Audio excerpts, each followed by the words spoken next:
Alrighty, so before we get too deep into it, let's make sure that we are really clear about the kinds of questions we should be focusing on in our exploration here. And I want to begin by making a distinction between ethical questions and legal questions. So for example, a question like, is abortion morally permissible, is a very different kind of question than, should abortion be legally permissible? And similarly, a question like, is abortion an immoral act, is a very different kind of question from, should abortion be an illegal act?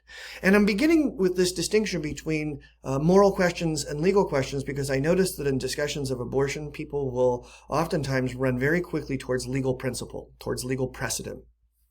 And they will point out what's been established in the law and then argue that because this has been established by law, there must be some ethical principle undergirding the law that will point us to the right ethical position on an issue. And I would really discourage you from thinking about the relationship between morality and the law that way.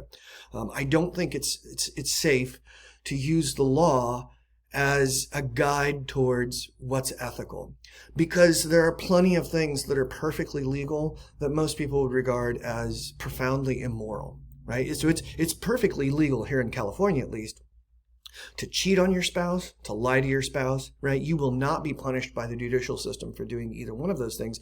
But I think most people would regard those as pretty profoundly immoral. And then the flip side of that is that, and you know this, history is full of examples of laws that were profoundly immoral. Think about all the Jim Crow and segregation laws, right? That was the law.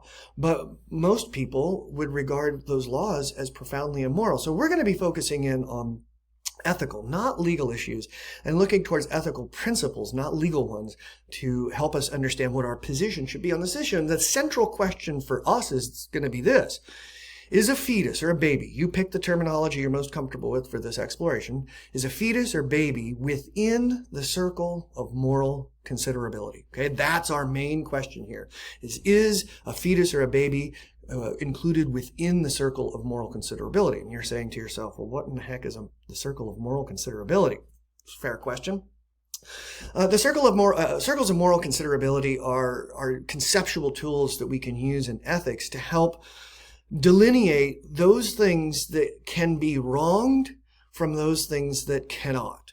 Okay, so you think about it this way. We come into the world as little babies, and our circle of concern, our circle of moral considerability is very small. It includes exactly one person, ourselves, right? So we come into the world and we have this sort of vague consciousness that there are ways that we can be treated that we like and ways that we don't. And when we're being treated in ways that we don't like, we claim that we're being wronged. We don't claim it, but we believe we're being wronged, and we make a racket about it so that the people around us will treat us rightly, right? So we make a whole bunch of noise, we kick, we scream, we cry, so that those around us will make things right for us. And when we're these infants, we don't really think about those people who are around us as having any kind of moral considerability. We don't care what time of night it is when we start screaming because we're hungry, right? We don't think about the inconveniences or the burdens that we're placing on others in order to get our own needs met.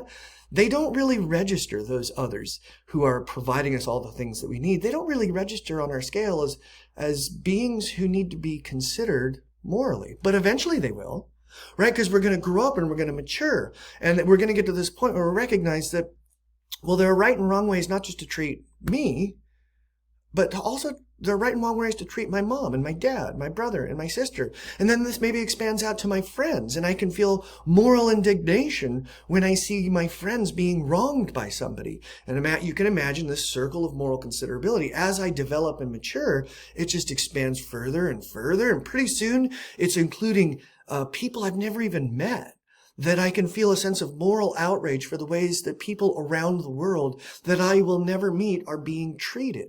And I might even extend this out to include non-human animals. I might say there are right ways and wrong ways to treat these animals. So we might say that a puppy is somewhere within the concern of moral considerability. There's right ways and wrong ways to treat this puppy. And if you treat it in particular ways, I'm going to say you're wronging that puppy. But I wouldn't ever say that about an ink pen. I don't care what you do with an ink pen.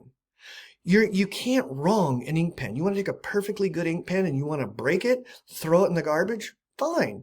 That's your prerogative. Now, you might be, if it's somebody else's ink pen, I might have a problem with that because by you breaking that ink pen, you're doing something wrong to the owner of the ink pen.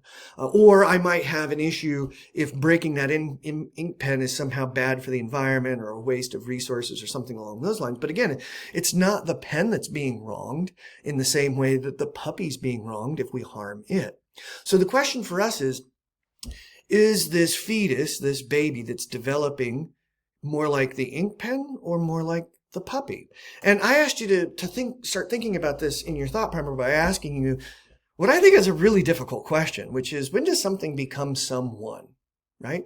So we recognize that there's a difference between things and beings. And you can, when we say that this strapping lad here with the sweet haircut, this is someone, we're sort of implying that there's a certain moral status that this person has that the pen doesn't have.